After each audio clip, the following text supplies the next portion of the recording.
Om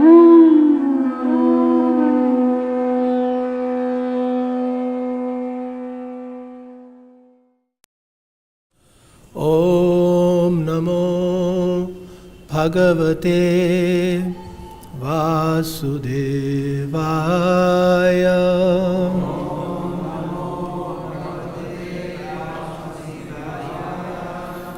Om Namo Bhagavate Vasudevaya.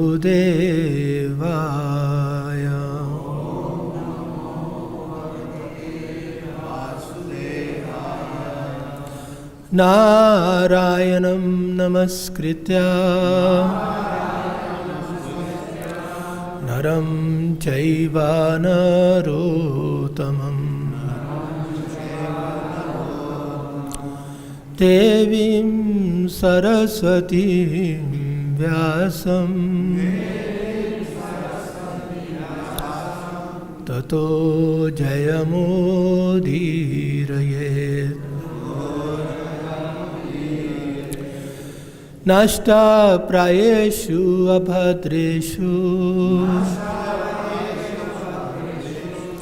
Nityam bhagavata sevaya Bhagavati uttama shloke Bhaktir bhavati naishtiki. Thank you very much. Reading from Srimad Bhagavatam, 7th Canto, Chapter 1, Text number 9. Chapter is entitled The Supreme Lord is Equal to Everyone. Jyotir Adir Iva Bhati Sanghata na vivichyate Vidanti atmanam atmastham Matitava kavayo antatam Jyotiradiriva bhati Sangata na vivichyate Vidantyatmanam atamastham Matitava kavayuntata Jyoti adiriva bhati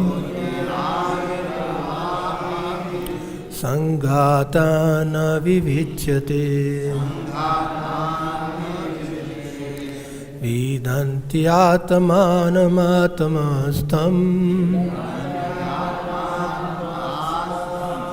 Matitava kavayantataha.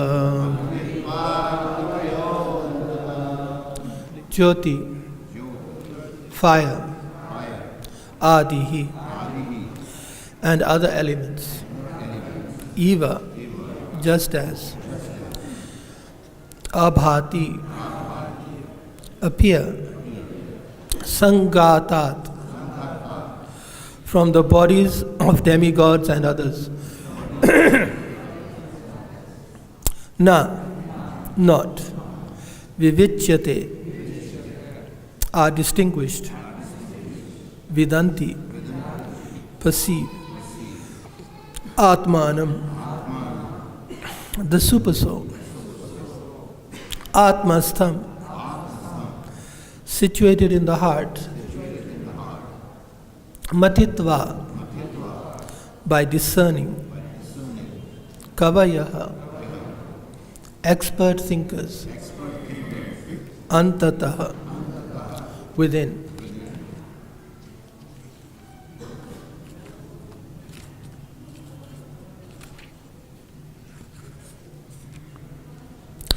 Translation. The all-pervading personality of Godhead exists within the heart of every living being. And an expert thinker can perceive how he is present there to a large or small extent. Just as one can understand the supply of fire in wood, the water in a water pot, or the sky within a pot, one can understand whether a living entity is a demon or a demigod by understanding that living entity's devotional performances. A thoughtful man can understand how much a person is favored by the Supreme Lord by seeing his actions. Please repeat. The all-pervading personality of Godhead exists within the heart of every living being. And an expert thinker can perceive how he is present there to a large or small extent. Just as one can understand the supply of fire in wood, the water in a water pot, or the sky within a pot, one can understand whether a living entity is a demon or a demigod by understanding that living entity's devotional performances. A thoughtful man can understand how much a person is favored by the Supreme Lord by seeing his actions. Purport. In Bhagavad-Gita, chapter 10, text 41, the Lord says, Yad yad vibhuti mat sattvam, Shrimad urjitam evava, tat tat eva vagachatvam, mama tejo ansha sambhavam. Know that all beautiful, glorious, and mighty creations spring from but a spark of my splendor. We have the practical experience of seeing that one person is able to do very wonderful things, whereas another cannot do those same things, and cannot even do things that require only a little common sense. Therefore, how much a devotee has been favored by the Supreme Personality of Godhead can be tested by the activities the devotee has performed. This is a little profound. Srila Prabhupada is speaking of, in this chapter where Krishna is being explained as equal to every living being, Srila Prabhupada is taking the opportunity, and correctly, to explain that there are differences amongst devotees according to their devotional capabilities, abilities. Therefore, how much a devotee has been favored by the Supreme Personality of Godhead can be tested by the activities the devotee has performed. In Bhagavad-Gita chapter 10, text 10, the Lord also says, Tesham satata yuktanam bhajatam priti purvakam dadami buddhi yogam tam yena mam upayanti te. To those who are constantly devoted and who worship me with love, I give the understanding by which they can come to me. This is very practical. a teacher instructs the student if the student is capable of taking more and more instructions. Otherwise, in spite of being instructed by the teacher, the student cannot make strides in his understanding. This has nothing to do with partiality. So, I have to explain the purport as we go along, otherwise it'll be forgotten what we were talking about. It's a long purport. So, the distinction is not with the teacher. The partiality is not with the teacher. It's with the recipient of the instructions and the recipient's ability to comprehend, to understand those instructions. So Srila Prabhupada has linked this point with Tesham Satata Yuktanam Bhajatam Priti Purvakam Tadami Buddhi Yogam. Krishna is giving Buddhi Yoga according to one's ability to be able to accept it. So Srila Prabhupada is saying this is practical. This is something we have experience of. This is something we see all around. A father may have more than one son, but each one responds to the father's directions differently, according to one's abilities. Both are sons. Both are dear to the father, but there is some differences. So Srila Prabhupada is saying that this is called practical.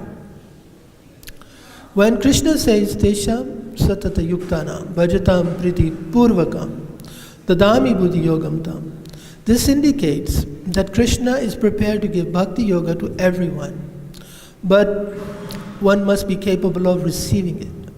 That is the secret. Thus, when a person exhibits wonderful devotional activities, a thoughtful man understands that Krishna has been more favorable to this devotee.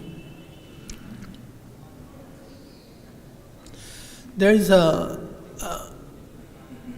corroborating verse in the Chaitanya Charitamrita, Krishna Shakti Vina Nahe Tara Pravartan, that unless one is empowered by Krishna, one cannot do especially important devotional activities.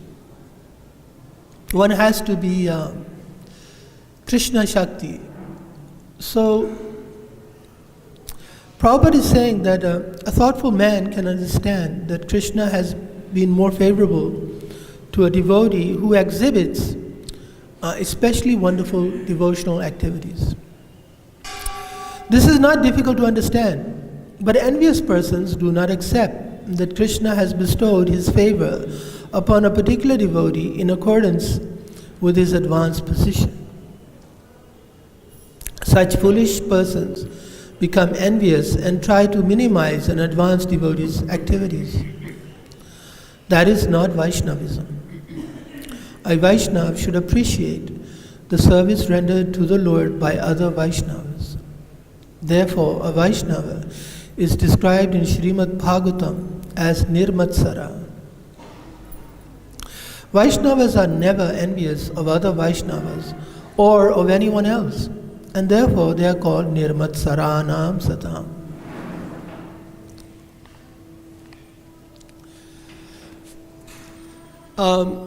Srila Prabhupada in a lecture explains that Jai Shri Shri Gaurnitai ki Jai, Shri Shri Krishna Balram ki Jai, Shri Shri Radha Shyam Sundar Lalita Vishakha Devi ki Jai. In a lecture, Srila Prabhupada, commenting on this second verse of the Bhagavatam, explains that Dharma projita kaita vatra paramo niramatsaranam satam, that this Vaishnavism, this dharma of Krishna consciousness is not possible for the envious. So, Srila Prabhupada is going to elaborate on this point more during the rest of the purport. But I just want to draw your attention that Srila Prabhupada is explaining that because Krishna blesses a devotee, others should not be envious of him.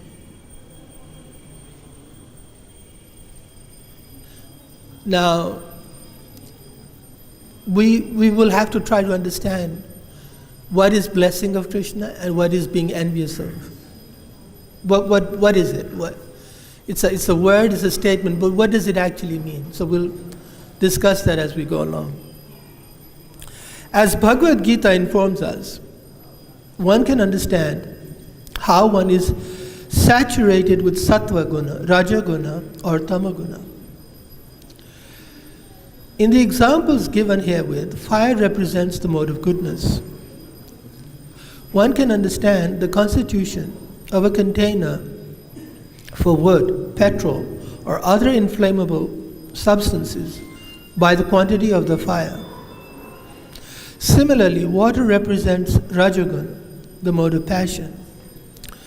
A small skin and the vast Atlantic Ocean both contain water, and by seeing the quantity of water in a container, one can understand the size of the container.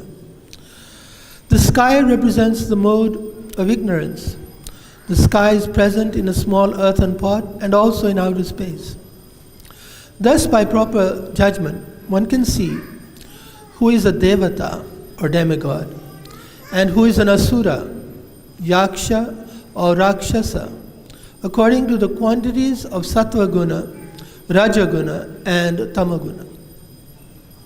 One cannot judge whether a person is a devata or a sura or a rakshasa by seeing him.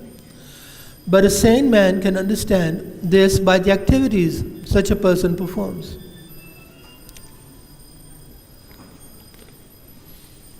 You know, this ties in with the other famous, that a fool is not exposed until he speaks.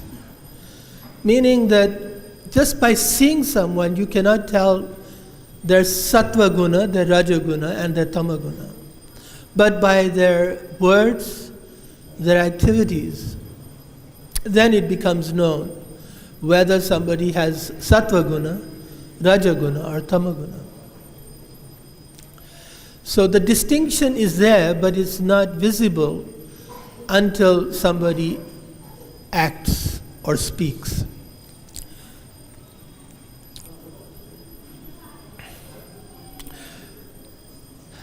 A general description is given in the Padma Purana. Vishnu Bhakta Smrito Deva Asurastad Viparyaya. A devotee of Lord Vishnu is a demigod, whereas an asura or yaksha is just the opposite. An asura is not a devotee of Lord Vishnu. Instead, for his sense gratification, he is a devotee of the demigods, bhutas, pretas, and so on. Thus one can judge who is a devata, who is a rakshasa, and who is an asura by how they conduct their activities.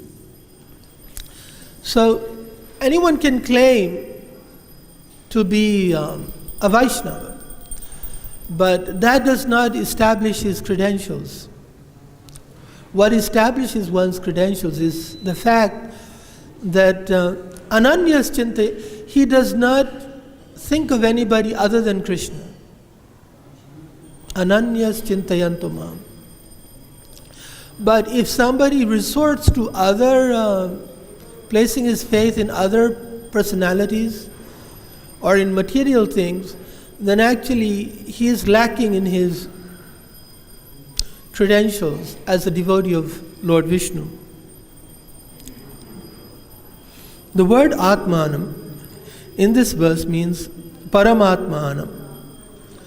The Paramatma or Supersoul is situated in the core of everyone's heart. Antataha. This is confirmed in Bhagavad-Gita. Ishvara sarvabhutanam hrideshe arjuna tishtati. The Ishvara, the Supreme Personality of Godhead, being situated in everyone's heart, gives directions to everyone in terms of one's capabilities in taking the instructions. The instructions of Bhagavad-Gita are open to everyone, but some people understand them properly, whereas others understand them so improperly that they cannot even believe in the existence of Krishna, although reading Krishna's book. Srila Prabhupada is making a reference to Mohanlal Gandhi. He would read Bhagavad-Gita, but he said that I do not believe in a person, Krishna, actually ever existed or exists. So this is that reference that although they're reading his book, they cannot even believe in the existence of Krishna. Although the Gita says Shri Bhagavan Vacha, indicating that Krishna spoke, they cannot understand Krishna. This is due to their misfortune or incapability, which is caused by Rajaguna and Tamaguna, the modes of passion and ignorance. It is because of these modes that they cannot even understand Krishna, whereas an advanced devotee like Arjuna understands Krishna and glorifies him, saying, Param Brahma, Param Dhama, Pavitram Paramam Bhavan. You are the supreme Brahman, the supreme abode and purifier. Krishna is open to everyone, but one needs the capability to understand him. So somebody like Gandhi is understanding Krishna one way, which is totally disbelieving him whilst reading his book. And Arjuna is understanding Krishna in a different way whilst hearing Krishna's words. And he is recognizing him as Param Brahma, Param Dhama, Pavitram Paramam Bhavan, Purusham Shashvatam Divyam Adi Devam Ajam Vibhum. So Arjun's understanding is very profound. From the same words, we have the same access that Arjuna had, but his understanding is much different because of his position. He is in the Shuddha Sattva, pure mode of goodness, and is able to understand. And when somebody is not so situated like Arjuna, his understanding will be misguided. Prabhupada says one needs the capability to understand him. By external features, one cannot understand who is favored by Krishna and who is not. So, one time, it's mentioned in the Leela-amrita, there was one Mangala Niloy Brahmachari. He was a disciple of Srila Prabhupada's godbrother. So he came to London and he spoke there. He was Mangala Niloy Maharaj, Swami then. He said, at the time when we knew Abhay Babu, they called Srila Prabhupada Abhay Babu at that time, he said we could not understand who he was. He just looked like a grihastha. And he said now, after his worldwide preaching, we can understand that he was specially favored by Lord Chaitanya Mahaprabhu. And he was the chosen one. He said that we also could not understand what it meant, Prithivite Ache Yata Nagaradi Gram. What was meant by Prithivite all over the world.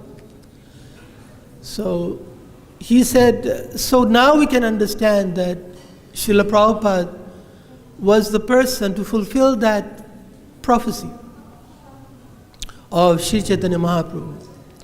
That the day will come that all over the world, in every town, in every village, my holy name will be chanted. Sarvatra prachar hoive morana. My holy name will be preached and taught and spread all over the world. So he is corroborating this point here that by external features one cannot understand who is favored by Krishna and who is not. According to one's attitude, Krishna becomes one's direct advisor, or Krishna becomes unknown. This is not Krishna's partiality. It is his response to one's ability to understand him, according to one's receptiveness, whether one be a devata, asura, yaksha, or rakshasa. Krishna's quality is proportionally exhibited. This proportionate exhibition of Krishna's power is misunderstood by less intelligent men to be Krishna's partiality. But actually, it is no such thing. Krishna is equal to everyone, and according to one's ability to receive the favor of Krishna, one advances in Krishna consciousness. Srila Vishwanath Chakravarti Thakur gives a practical example in this connection. In the sky, there are many luminaries. At night, even in darkness, the moon is extremely brilliant and can be directly perceived. The sun is also extremely brilliant. When covered by clouds, however, these luminaries are not distinctly visible. Similarly, the more one advances in sattva guna, the more his brilliance is exhibited by devotional service. But the more one is covered by rajaguna and tamaguna, the less visible his brilliance. For he is covered by these qualities. The visibility of one's qualities does not depend on the partiality of the Supreme Personality of Godhead. It is due to various coverings in different proportions. Thus, one can understand how far he has advanced in terms of sattva gun and how much he is covered by rajagun and tamagun. Om Ajnana Timirandasya Jnananjana Shalakaya Chakshara Unamilitam Yena Tasmai Shri Gurave Namaha. Nama Om Vishnu Padaya Krishna Pristhaya Bhutale Srimate Bhakti Vedanta Swaminiti Namane. Namaste Saraswate Deve Gauravani Pracharine Nirvishesha Shunyavadi Paschatya Desha Tarine. Jaya Shri Krishna Chaitanya Prabhu Nityananda Sri Advaita Gadadhara Sri Vasadi Gaura Bhakta Vrinda. Hare Krishna Krishna Krishna Hare Hare Hare Rama Rama Rama Hare Hare.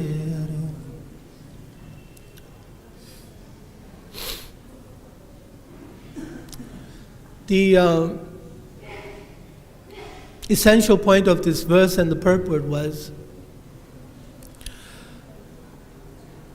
that if we see Krishna as partial, it is due to our enviousness. We are seeing somebody favored and somebody not favored, not because Krishna is actually favoring somebody and not favoring somebody, but simply because we are envious of the person who is being favored. And the solution, therefore, is to become free from envy. By being free from envy, we can understand we're becoming free from envy if we're able to see that Krishna is never partial. This is the directly proportionate to one another. That if we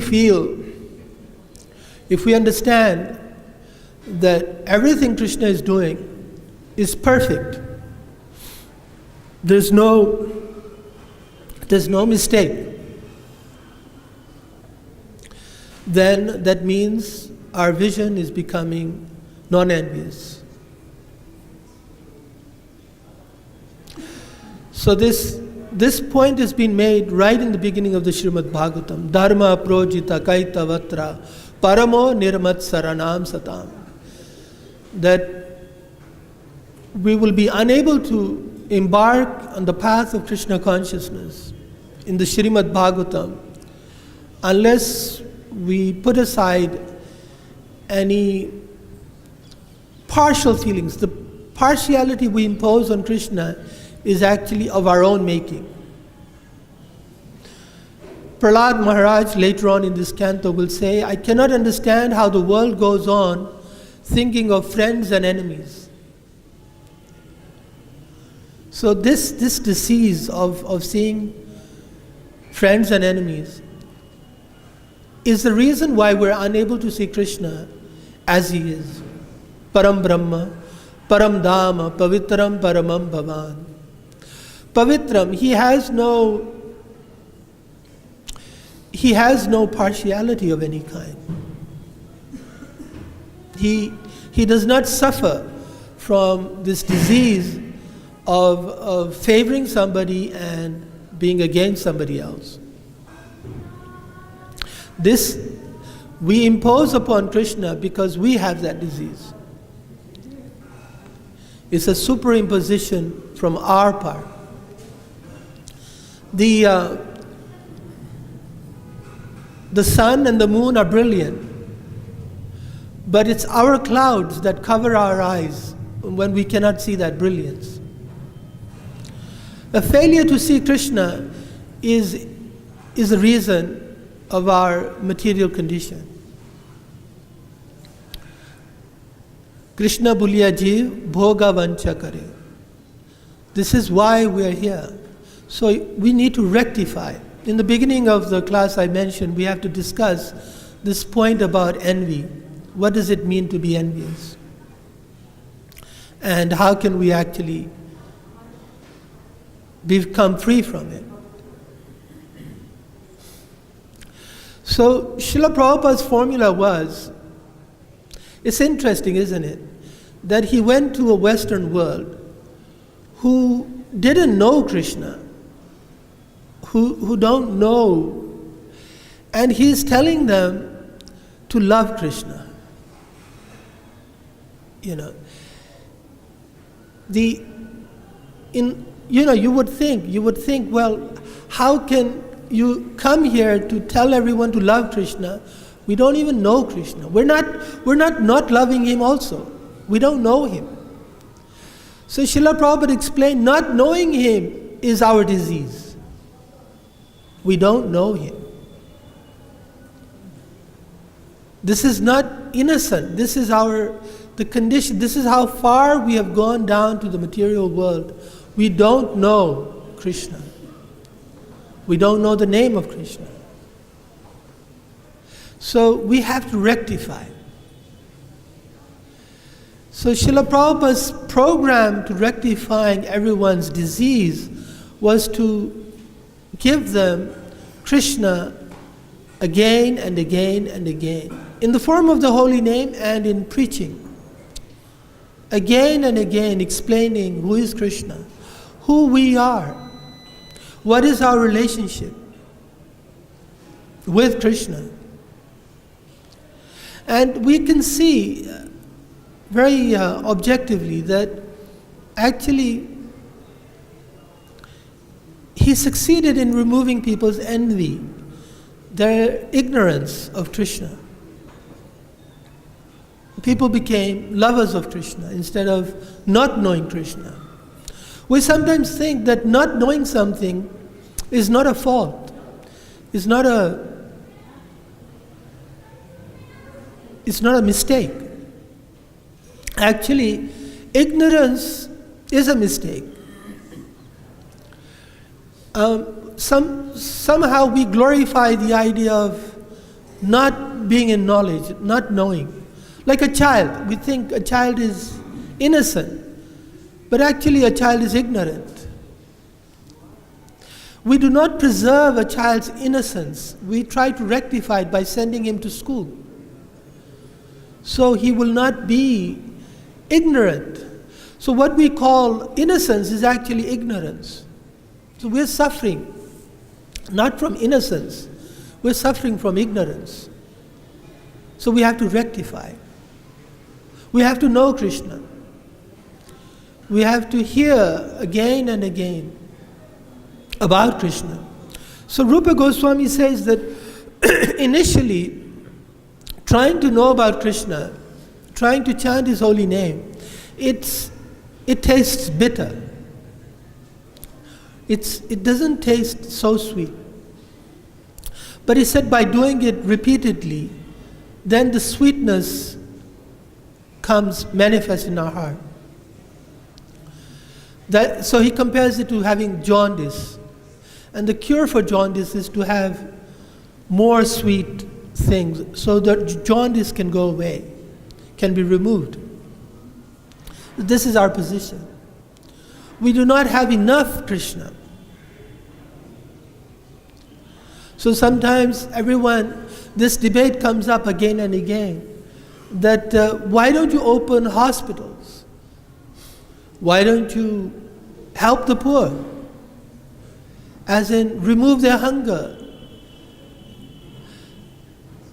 People need Krishna more than they need hospitals, more than they need food. You and I need Krishna more than we need food, more than we need a doctor, more than we need finance, money. But the ignorant living entity doesn't know that. He has forgotten this. Krishna bhuliya jeev, bhoga vancha kare. We're putting so much importance to these hospitals, food and money, because of our ignorance of Krishna. You can ask, well, how does your food problem go away by knowing Krishna? You can ask. Would you like me to answer that?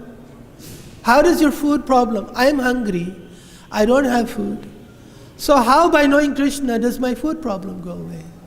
So hands up if you want to ask, if you want to know the answer. No. Only one or two. Okay. All right. So this is the point. See, this is the key point. Why would look, I'm suffering. I'm starving. I'm starving. And you're telling me I need Krishna. So explain to me, can I eat Krishna?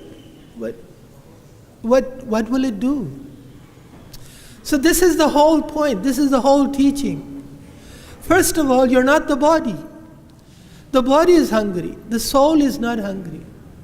The soul will not die without food. Yes, the body will. The body can. It's not will, but it can die without food. Doesn't necessarily die, but it can. You will suffer. The body suffers. But you're not the body. This is why Prabhupada said, Bhagavad-Gita, chapter 2, Dehina asmin yatha dehe kaumar. You're a dehina, you're within the body. You're giving all the importance to the body, but you're the soul. Your food problem, even if you solve it, is going to exist next day, the day after, and the next birth, and the birth after that. You really do need Krishna. You don't need the food. Because if you have Krishna, there is no next body in which you will be hungry. Because the soul does not suffer from hunger. The soul is nitya, shashvata, ayam purana, na hanyate, hanyamane sharire. It does not die. And the only opportunity you have to break away from this feeling of hunger is in this human body. You can overcome this urge this imposition of fulfilling the bodily needs. But you need Krishna.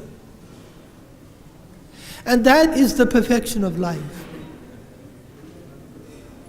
This is the whole thrust of this education, this dharma, that you should become Krishna conscious as the most highest emergency of your life.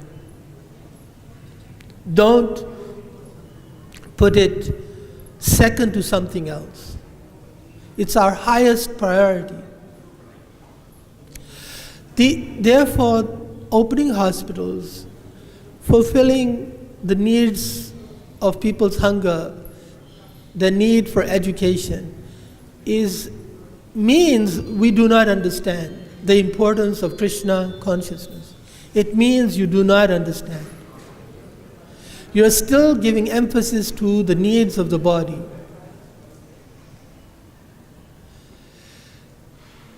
These bodily urges have to be tolerated. They have to be tolerated.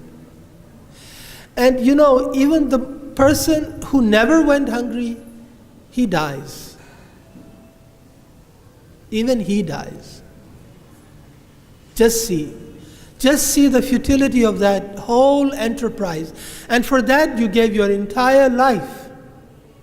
That I will not go hungry. And you don't go hungry, but you still die. This is how merciless material nature is. It does not respect our effort because it's misguided, it is ignorant. It is misguided. We're not just saying it because we're fanatic. We're saying it because this is the truth. This is the actual truth. But we do not know it. And therefore we are absorbed in a misdirected, misguided direction of fulfilling the needs of my body. This body is useful only to the extent that it will allow you to attain the supreme goal of becoming Krishna conscious. Otherwise, it has no utility. So Srila Prabhupada's emphasis, his preaching, was focused on this. He inspired his followers to understand this. And that is how they became free from envy. That is how they became lovers of God. And that is what we need to do in order to follow in their footsteps. That we have to understand the supreme urgency for Krishna consciousness without any second other focus, any other goal. Ananyas chintayan. This is the meaning, ananya. Without any other focus, only me, only Krishna. That devotee, that person is a devotee. Otherwise, we're suffering from envy. So our remedy is to become Krishna conscious. And this process of Krishna consciousness is designed to revive our Krishna consciousness. Thank you very much for your patience. Are there any comments or questions? Or there's a mic here.